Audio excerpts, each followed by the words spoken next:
Hey, basketball fans, I'm George Sedano on the latest NBA Lockdown podcast. The full cast today. Amin Elhassan, Cassidy Hubbard, Kevin Pelton, and I talked to Pablo Torre about his LeBron piece, Adam Schefter about his new role as an NBA sideline reporter, and Draymond's comments. ESPN Radio Sports Center. I'm Adrienne Lawrence, and here's what you need to know. Darrelle Revis is expected to turn himself into Pittsburgh police rather soon. The Jets cornerback is facing 4 charges, including aggravated assault, in connection with an alleged street fight that left 2 men unconscious. The men told police that Revis punched them after a verbal altercation early Sunday. Revis' attorney, he said the Jets player received medical attention, but he didn't discuss the severity of Revis' injuries. A Jets spokesman said they have spoken with Revis, but had no further comment. And less than a week after making history with 100 consecutive wins, UConn coach Gino Auriemma, he has a new 5-year deal worth $13 million plus. He's led the Huskies to 11 NCAA titles, including the last 4, and he was on a deal set to expire in April 2018. And on the diamond, the Orioles, they suffered their first loss in over 2 decades in arbitration. Reliever Brad Bradge broke Baltimore's 22-year and 9-hearing win streak. The 31-year-old righty will earn $305 million next season. And that's a lot more than he earned last season when he had a career-high 71 appearances. This just in, Wendy's is adding the Quarter Pounder Double Stack as an option for the 4 for $4. With over a quarter pound of beef, 4 nuggets, fries, and a drink, that's a deal so good it should not exist. Yet it does, at participating locations for a limited time.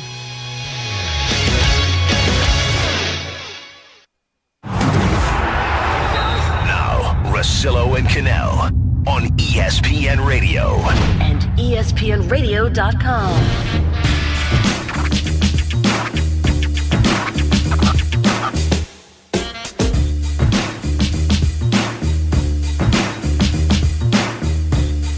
Max Bretos is here on a Friday, so that means, some of the segments are going to be really good, and there's also going to be other segments where I'm not quite sure what we're doing. They may not even be good, but they'll be different, so that's kind of to win, I guess. Yeah, if you say so, I like to do it, and I'll throw, I'm here to entertain, but I'm also here to educate as well. If you want a few takes, we'll get that. But if we go off on a tangent, I'm ready to rock. All right, perfect. So today, a lot of basketball in front of the NBA All-Star break down in New Orleans. We'll check in with some of the guys. A great piece on the ESPN radio side of things. They produce it every year where they have all these different guys that we hear from. Kevin Durant, we're going to hear from him in a little bit. But I think we need to start with day 2 of the Draymond Green story because you knew once it came out, right? This is Draymond. This is yesterday from the Dre Day podcast, and I'm sure you've heard this by now. We played it yesterday, played it on SportsCenter numerous times. His comments about the Dolan and Oakley incident from last week. And that's a slave mentality. You're doing it for me, it's all good. But now you're doing it against me, or not necessarily against me, but you're speaking out against my organization. It's not good anymore. That's a slave mentality, slave master mentality. That's ridiculous. It was all fine and dandy when he was laying people out, taking fines. Laying out Jordan, right? Taking fines and all this stuff for your organization. But now all of a sudden when he says something that he feels, it's a problem. I disagree with that. I definitely think, like I said, that's a slave master mentality. All right, Max, and you heard that yesterday because, I've already had my swing at it. And, It's the word slave master mentality obviously prick up the ears like nothing else. Sure. And you're initially, I hear that. That's the headline. I heard the headline before, and then I heard the sound a little bit later, and you want to hear in what context. And it just the words are so strong. When he describes the comparison of James Dolan looking at Charles Oakley, the player, and saying, okay, I like it in this circumstance, but now as he comes in and he doesn't like what I'm doing with my team and he's going to be an irritant, then I'm going to treat him a little differently. I think that is fine, but the slave master mentality, it makes your skin crawl a bit, because it's such a serious accusation. It's such a serious accusation that it has to be accurate. It has to be 100% accurate to ever use that. If you don't, then you really soften it. Well, his point is that he wasn't saying that he was, and we'll get to that again. Saturday, 5:30 Eastern on ESPN Radio. It's Meet the All-Stars. So Draymond, in one of the lead-up interviews to that, he sat down with a bunch of our guys and clarified the remarks. I never said James Dolan has a slave master mentality. I said, when you look at something and someone has, they're doing something for someone and all of a sudden they can't anymore, that falls under the slave mentality. However, I think a lot of people has kind of given it the racial thing and whether, James Dolan is a racist and this and that and the other. I can't say James Dolan is a racist. I don't know James Dolan. Honestly, if he walked past me right now, I wouldn't know who he is. So for me to say that he's a racist, what I said was I thought it was unfair the way Oakley was treated. I thought some of the things that was said about Charles Oakley from James Dolan, from the New York Knicks Twitter handle, I thought some of the things that was said about Oakley was wrong. So here's what I think happened here, okay? And I don't love – I'm an opinion guy. I really like the NBA. I'm lucky enough to get asked to go on other shows. What do you think of the analogy? I thought it was a bad analogy yesterday. But I also don't love the role of, hey, this is a racial issue. All right, white guy, racist or not? Yep. No, it wasn't. Okay. Yes, it was. Good. No, it wasn't. Hey, Ryan, come on in. Racist or not? Yes. Yes to that one. No to that one. It's that simple. 2 no's in a row. 3 yeses in a row. It's just, I don't know, man. I like talking. I like talking about sports. I like talking about this, and I know that I did that rant a couple weeks ago in politics and social awareness, all that stuff. It was excellent. I just want to let the fans know. I listened to it, and you were spot on. That's how I was feeling. I appreciate that. I appreciate you saying that. But then people are like, wait a minute, I thought you never want to talk about this stuff. Well, no, this is a real thing. It was a real incident. The Oakley-Dolan thing led shows for 2 days. Draymond Green's a current player. There's a real sports connection in this instead of just out of nowhere being like, Kyle Lowry, travel ban, go. But Draymond is going, no, look, that was happening. Disagree. Right, travel ban, ISIS. What's it, the McLaughlin hour? That's what you sound like. Valanciunas, what do you think of the tax reform? Yay, nay, tax reform. What do you think? Next. Senator Simon. If you're Draymond, you're like, whoa, uh-oh, wow. I was kind of going in the Dre Day podcast. Yeah. It was a little side project of mine. And now this is every show, everywhere, and now I'm getting beat up for 24 hours. And I like Draymond, okay? I disagree with what I like him a lot, so I guess maybe there's part of me that doesn't want to beat him up too much, even though I vehemently disagree with this one. And that kind of got back to my original point, is that, all right, so you're Cuban, right? Yes. If I didn't like you, would you go... He doesn't. Now, if I didn't like... Hispanic hater? If I didn't like you, Levitard, and Sedano, then you'd be like, maybe we're onto something here with Russillo. Wait a minute. Do you like Pedro Gomez? I love Pedro Gomez. Okay, then you're off the hook. He's also Cuban. So if Dolan doesn't like Oakley, it was kind of the point that I wanted to make yesterday, is that I understand what it looks like. Maybe I don't get it. Maybe it's one of those deals, but I'd like to, this is a really weird sentence. I'd like to think we could just not like some people. And I go, I like you, but if I didn't like you, I would just be like, Max is kind of annoying. And this part is true. Right. And I appreciate his effort. A Tuesday invite to a Eurythmics concert out of nowhere. Here comes the rain again. Right. But no, I actually do like you. So I think he got a little, I don't want to say scared, but it's very clear that you're going, my God, because what you said, what we heard earlier in the week, was a really aggressive stance. And to say now that, that's not really what I was saying, well, then fine. I mean, we can argue about what it was. There was a clear correlation that you were making there, and no one really seemed to back you on it.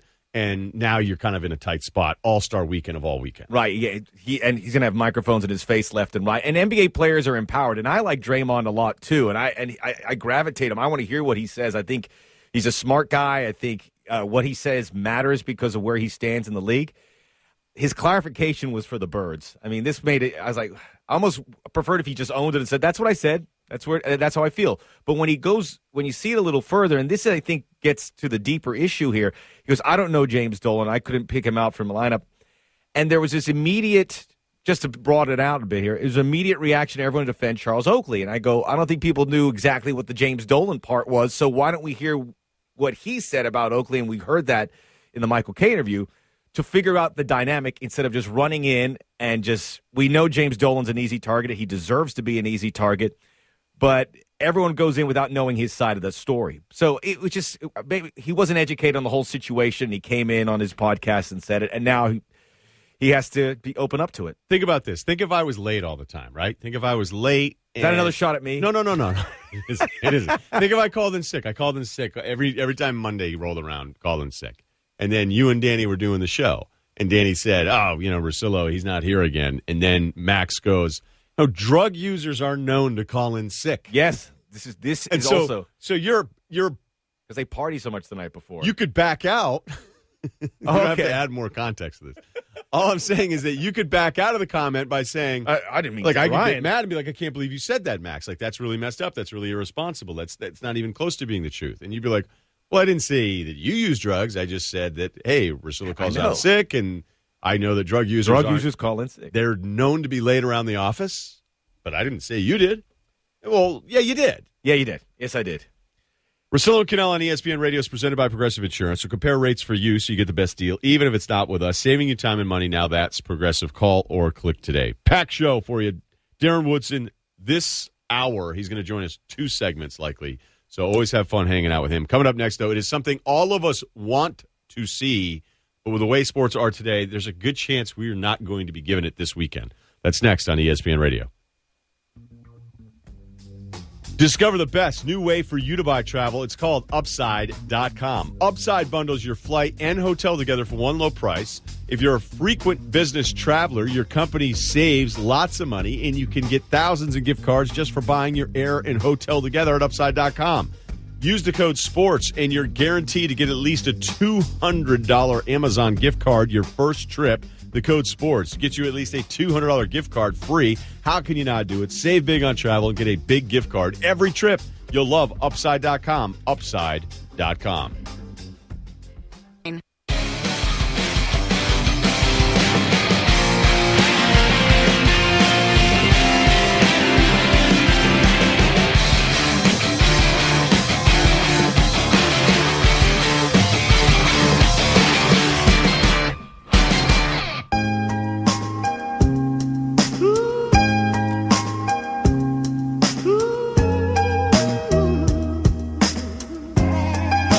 Time for Straight Talk, brought to you by Straight Talk Wireless. Best phones, best networks, half the cost. At Russillo Kanell, 1-800-Flowers.com Twitter feed. Max Bretos in studio today. Do we have pop quiz scheduled? Did we do an open for it? Do we have time? That's not right now, though. No, that's pop quiz. You didn't even know. I teased something different. I lied to you. No, that's a lie. Man. Do you want to see Durant and Westbrook play together this weekend for the West? Right? Yes. Isn't that American? Isn't that the whole point of all this stuff? That's look, I don't watch All-Star games of any sport. I hate All-Star games. They're the biggest bore. What about La Liga? There's no I like MLS All-Star. There's no La Liga All-Star game. In Europe they look down upon All-Star games. What is this? What is this All-Stars? They don't have them. They have like testimonials where they have the guys who are retiring pick the players that they used to play with or played with. They're old. And they come together. So, like Damon Jones would start picking dudes. Yeah. He goes, I want Maradona, I want Zidane, and they'll play and they'll kick around. And they're in their 40s or 50s. But there's no like guys. Are they still fit? No, not really. No, they get lazy there. Hate when they're not as fit. But I want to. That's why I'll be tuning in. I like the All-Star weekend. I like what happens on Saturday. The actual game, I don't really care for. But some of the dynamics that come from time to time, a guy that you may want to see go off. But more than ever, because of that dynamic between these two guys, I want to see that. I'm with you. I want to see this. I do not want this to be, there's been this thing now in sports where the fake humbles the appreciated thing. When Klay Thompson has 67 points, they don't play in the fourth quarter, and then I'm the one guy going, get back in. And I'm not the only one, but I think do it for us. I'm met. We pay your salary. Why? What's the point?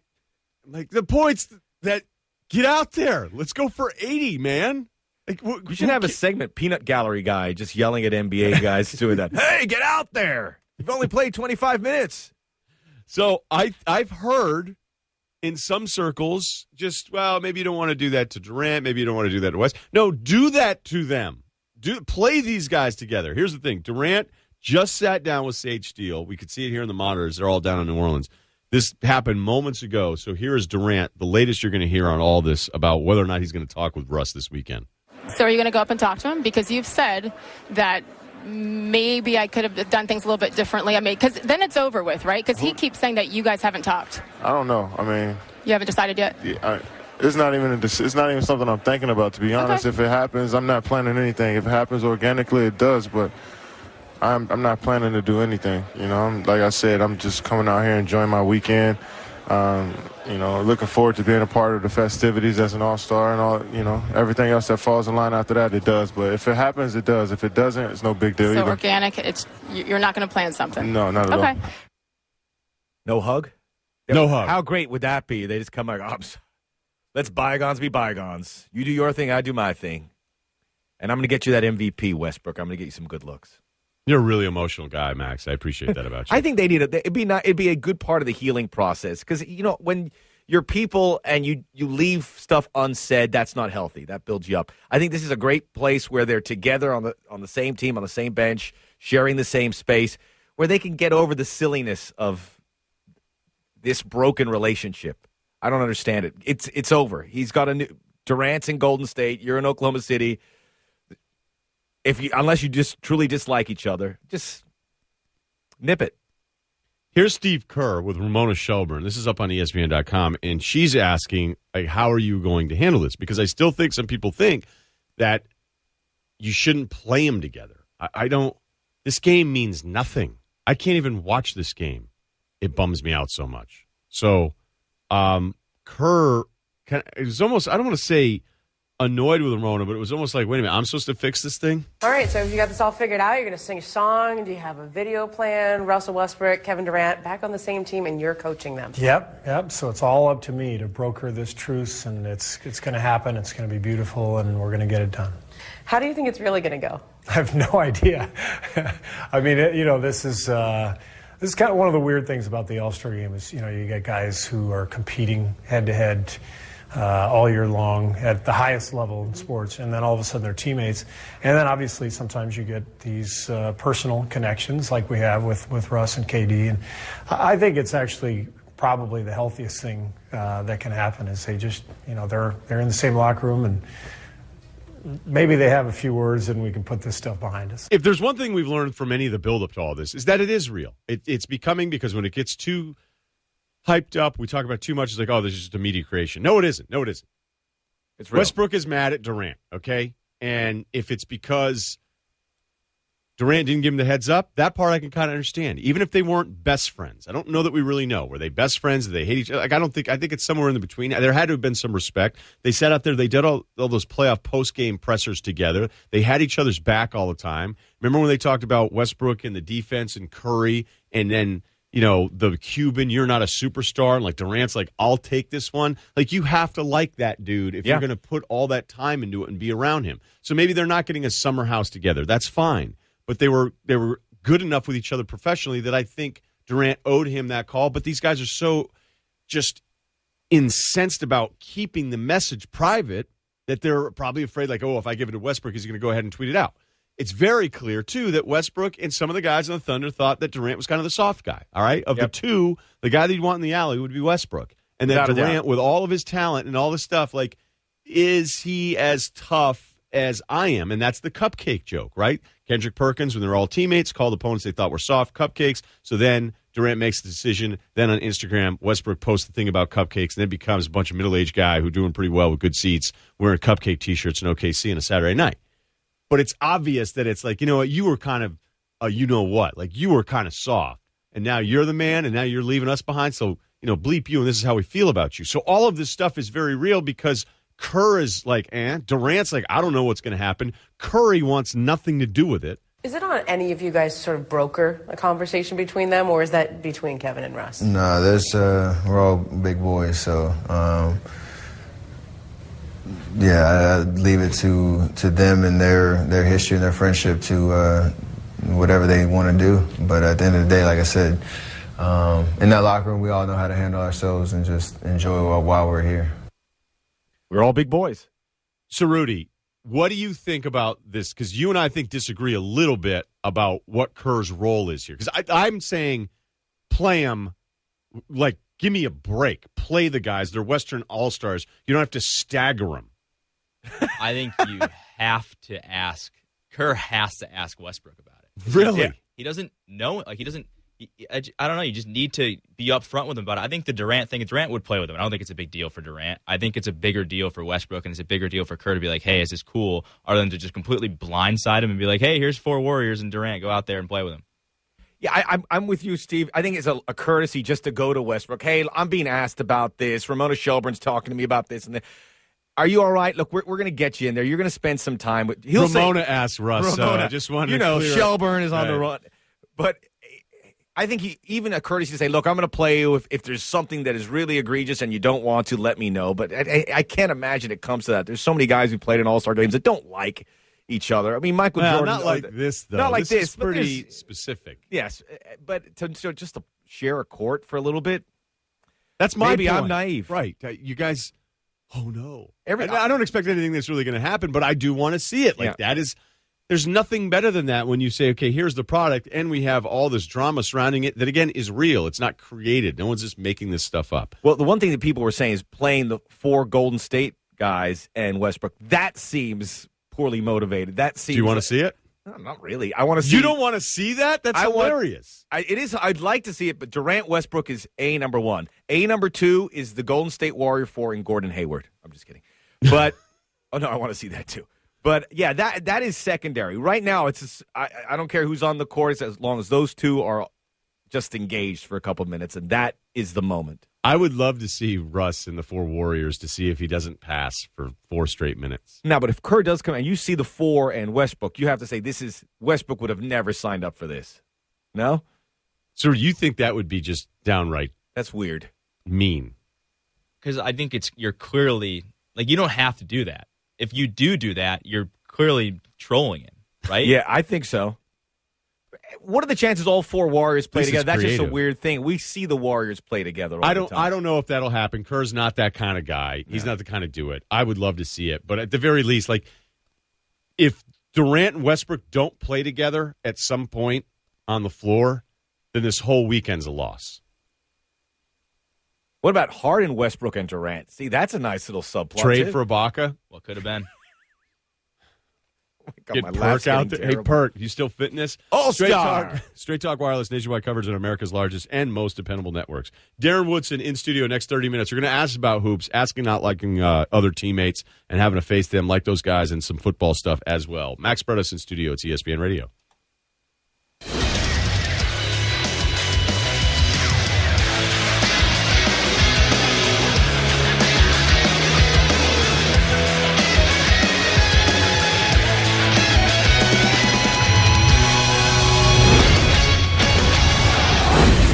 ESPN Radio Sports Center.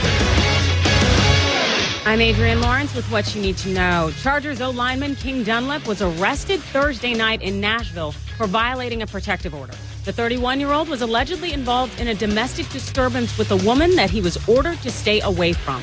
Dunlap was released on a $1,000 bond. And Darrelle Revis is expected to turn himself in for arrest in Pittsburgh rather soon. The Jets cornerback is facing 4 charges in connection with an alleged street fight that left 2 men unconscious. The men told police Revis punched them after a verbal altercation early Sunday.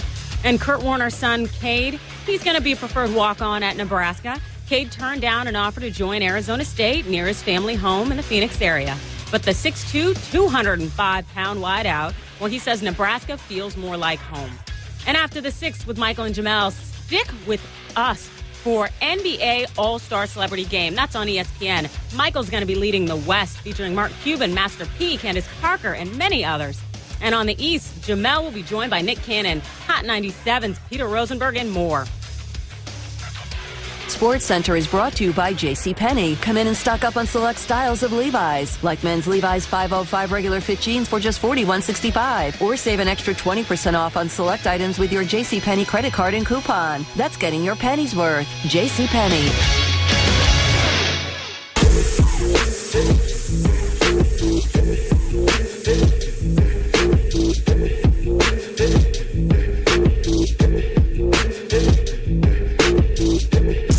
Love having Darren Woodson in studio here. Russillo and Kanell, Max Bretos, brought to you by Upside. Now save big on travel and get a big gift card. Every trip you buy, you'll love Upside.com. Upside.com. What's up, man? I'm good, man. Yeah? Yeah. Life is great. You look like $1 million. You always do. I like your jersey there. Thank you. Max Sharp, no? I'll take off the jacket. Oh, Globetrotter. Just show you shut off the guns with the. No, you put the shirt. Oh, you weren't walking around the calf like that earlier. I know, but I had to put the shirt. Sleeves so I got the off. Russillo and Kanell medium. Yeah. That's a nice T-shirt. I hope that's not 2 for Max because those are hard to come by now. No, they're a lovely soft cotton. No, it's a great T-shirt. I'll give it back. Somebody stole like 100 of them, so we're missing some. We're light a few, Darren. Oh yeah, there's one right there. Yeah, there's right. one. 2 for him. You can have this one. I want to ask you about this Durant Westbrook thing because I love talking about stuff with you that's just not straightforward. The NFL. It's clear Westbrook has a problem with Durant. This is kind of an awkward thing. I'd expect they play together at some point. But we're all from the outside fascinated about, like, how would this really go down? Is there anything that you had that was similar like this, a Pro Bowl? You know what? Not like this where we were teammates. Sure. But there's guys that you go to the Pro Bowl with and that you've had beef with during the regular season. Names.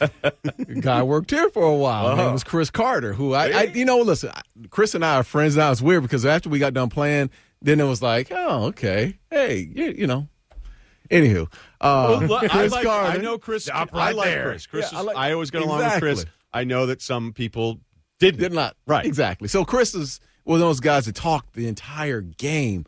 I'm talking about, and you could not let him catch a ball because he was going to talk to you. So, you got 2 alpha mentalities out there. You're going to have some beef. So, anyways, going to the Pro Bowl, I remember seeing. Actually, I remember when he got voted in. I remember getting voted in and then seeing Chris Carter's name on the list and being like, man, I got to play with this dude. I can't stand this guy. So we get into the locker room, and it was never a situation where I was around him a whole lot to talk to him and have, big-time conversations. But we were cordial there. It was just, you just say, what's going on, what's happening, blah, blah, blah, move on about your business. But I just didn't like him. I never liked Chris even when we were playing together, I was like, somebody rubs you the wrong way. Just, even on the same Pro Bowl, somebody shut him down. I don't care if he catches a ball. I mean, I didn't want to see any success for him at all. So, but that's neither here nor there. But that's like, it's one of those things I went through with him. But did you like him then? After we got done playing, I was like, oh, man. That Pro Bowl. Yeah. No. You're saying after the Pro Bowl, you still didn't like him. I still didn't like him. The next season, didn't like him. I didn't like Chris Carter until I met him here. Did you say anything to him ever at the Pro Bowl? No, not just didn't have him. He had to know you didn't like him. Well, I think he knew a lot of guys didn't like him. I mean, a lot of people. I wasn't the only defensive back that didn't like Chris Carter. Trust me on this. But Chris is the kind of guy that when he's coming in a room, like he was gonna take it over. Oh, absolutely. But he wasn't. I mean, listen, you got a lot of guys that way. The Michael Irvins were in that room. Dion was in those. Did same Michael rooms. like him? No, yeah, I think so. I mean, they're the wide receivers. They're all divas. They're all the same. I see. Run together right now, but it's a receiver thing. It is absolutely. Absolutely. Is it not a receiver? No, you know better than I would. Divas, like Antonio Brown. It's like the Sharks and the Jets. Yeah. We're going to have a rumble. So I can understand, like, this week, this All-Star weekend, you're going to have, these two, in the same locker room. And I don't know what kind of – I'd love to be a fly on the wall. I guarantee you they don't have a conversation. I guarantee you they do not talk to each other the whole time in the locker room. I guarantee they just won't. You don't have to. That's the thing. You can what's up and move on, but you don't have to verbally have a conversation with a guy in order to play with him and be on the same team for a day. I mean, it's not like it's a regular season game where you have to, you guys have this game plan going on. You don't have to talk to each other. So whether it's you or you've seen some teammates go through this process where there was some beef between two guys. Oh, absolutely. And when they get back together, they're like, hey, you do your thing. I know we're playing on the same team. Absolutely. Hey, Deion Sanders and Troy Aikman weren't like the best of friends. I mean, they weren't the best of buddies, but they found a way to make things work during the game. And, you see it all the time. You see guys that just don't like each other, even in the regular season, but you just deal with each other because it's a part of it. Here at ESPN, it's not like, Max, I know like 5 or 6 people that don't like you. Really? But you get along with them. But I don't get along with Russillo, but he calls me back here all the time. I kid. I know. The cat's out of the bag. It's a long weekend. It's not a lot of Friday. We got Darren Woodson in studio. Russillo and Kanell reminding you can listen to all 3 hours of the show on your ESPN app. What do we do with this Darrelle Revis story? Because now he's being charged with 4 felonies and a misdemeanor from his alleged involvement in a street altercation over the weekend that witnesses now say left 2 men unconscious. His lawyer says absolutely not. It was a high-profile, famous guy protecting himself. But now these are charges on a player that really didn't close well this year. He didn't play well at all. At all. Listen, I know two things about Darrelle Revis, and in his time of playing, and he's 31 years old now.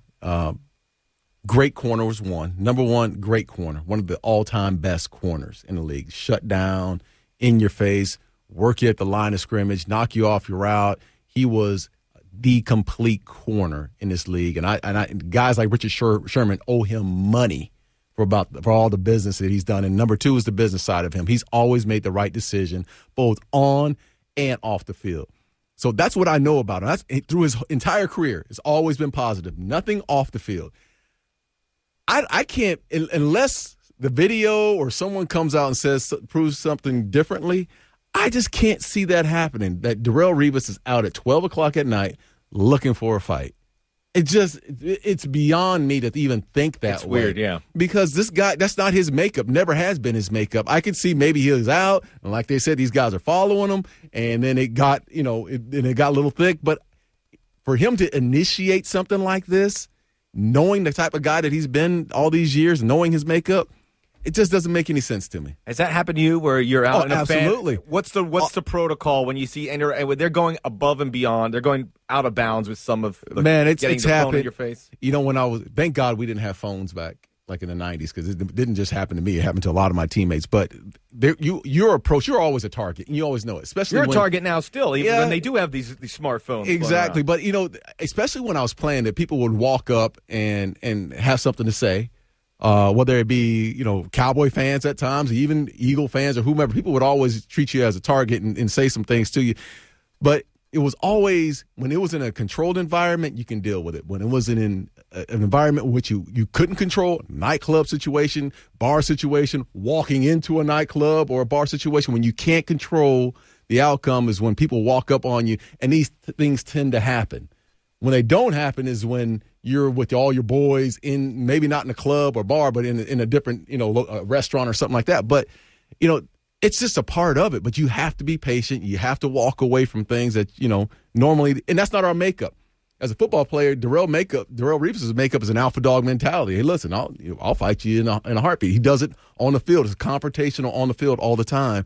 But when you get off the field, you got to put that aside, man. You just got to deal with those, that challenge you sometimes. We're going to get more of those details. Coming up top of the hour, Russell Westbrook did just speak with ESPN about all this stuff, so we'll do that at the top of the hour. Woodson has to bounce, unfortunately. Yeah. That's all right, man. We appreciate it. Got to go to work, fellas. That's right. Darren Woodson here. The full charges, including terroristic threats by Revis, which just sounds like extra stuff, if you ask me. But that's next, right here on ESPN Radio.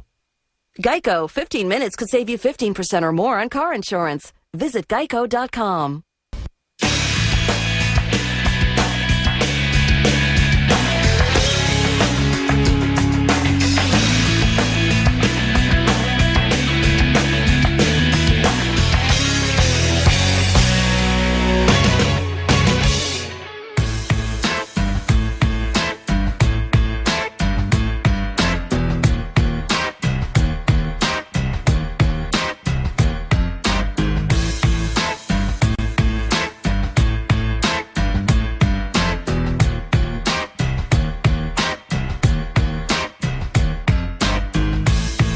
Tweet the show, 1-800-Flowers.com. Twitter feed is at Russillo and Kanell. You know what's always in season? Surprising a friend or a loved one with a bouquet from 1-800-Flowers.com. 1-800-Flowers has amazing offers on bouquets starting at just $29.99. Go to 1-800-Flowers.com/ESPN. We are going to hear from Russell Westbrook in 10 minutes, and he has no interest in dealing with you and your questions. None.